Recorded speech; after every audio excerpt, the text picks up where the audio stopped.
Welcome back.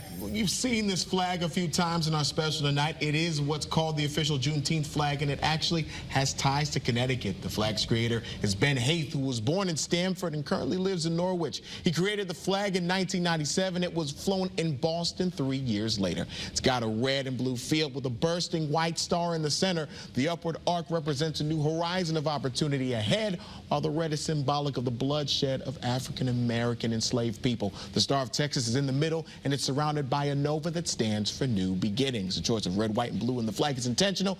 The message is that all folks who were enslaved and their descendants are American.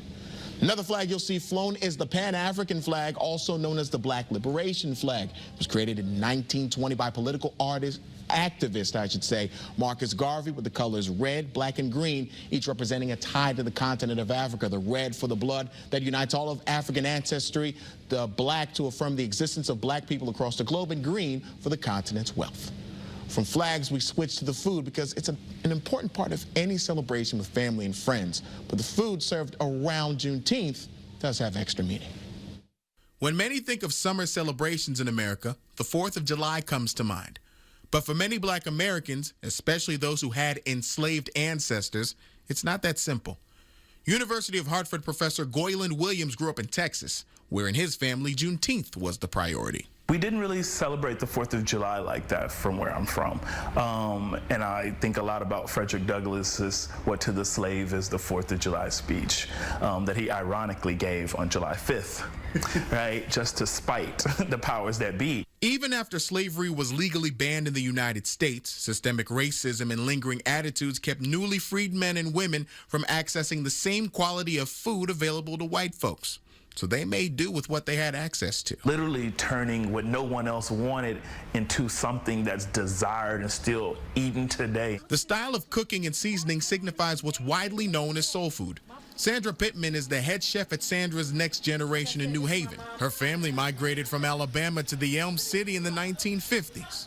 For her, food has always been a family affair. People would come to the house and would taste the food after some of the things I would help my mom cook, and they would taste it and say, "Wow, you know, this fried chicken, girl, you cook good just like your mama. You know, you make this macaroni and cheese or these collard greens just like your mom." And that meant a lot to me because I knew where my mother came from. I knew her struggles. I knew her fight. Black-eyed peas and collard greens are staples of a good meal, but the color red is present in a lot of foods. Red velvet cake, watermelon, and red drink, which can be anything from Big Red to Kool-Aid. Red represents the bloodshed during slavery, but according to some historians, red-colored food has roots in West Africa to celebrate special occasions.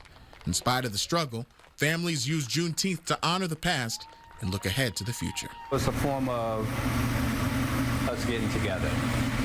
Another reason why we should get together and celebrate in terms of where we are now today versus where we was 200 years ago. So when we think of progress, we think a lot of how art, be it visual or music, plays a huge part in telling our story. Yeah, and our in-studio guest knows plenty about that. He's a native of East Hartford, a member of the boy band Brockhampton, and has a project coming out later this month that's something new. And that is indeed Don McLennon joining us in studio. Thanks so much for being here. You were telling us before you got on that you knew of Juneteenth, but it wasn't because of anything that was in school. It's something that you actually learned at home too. Absolutely, yeah. So Juneteenth was something that I learned specifically from my mother. My mother was really, really big in education, so it was definitely something that she wanted to make a point that going into the American education system that I knew more about my history because she wasn't sure if everything was going to be accurately taught. And it's pretty amazing that, you know, we've seen through the course of these past couple years that, you know, things are getting recognized more and more on, you know, national levels and things of that nature, with this being a national holiday now. So it's pretty cool, you know? It's all coming together. So you're not just a local artist. A lot of people have seen your stuff. When it comes to Juneteenth and celebrating African-American culture, how do you really try to emulate that in your artwork, in your music? Absolutely. Well, I like to look at music as a way of creating affirmations in the world.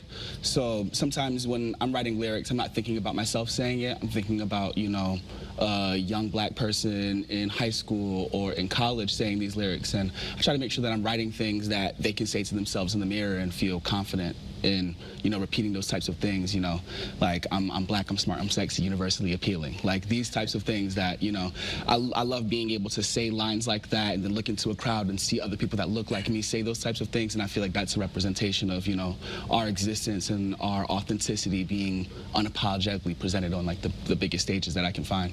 You know? Fantastic. So, Dom, it is all about representation. So tell us why this holiday should be celebrated by all.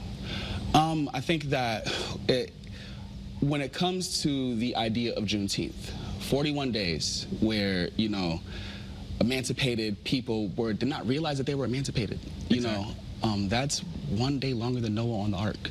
I think people really quantify that type of stuff. You know what I'm saying? So I would like to say that, you know, this is not only part of like American history, this is world history at the end of the day. And for America to be acknowledging it, that makes it have a much better opportunity for it to be acknowledged worldwide. So that's just the beginning. We have to start here, ultimately. You know, it has to start at home. And then if we start it, and it continues to grow and grow and grow, then that's all we can ask for, right? Just give it the power and the recognition that it deserves. Exactly. Yeah. Don, thank you very much. Thank you for joining. Thank Happy you guys Juneteenth. for having us. Absolutely. Happy Juneteenth to y'all as well. And we'll have a Facebook Live with Dom actually right after this show on our Facebook page, so feel free to stick around for that as well.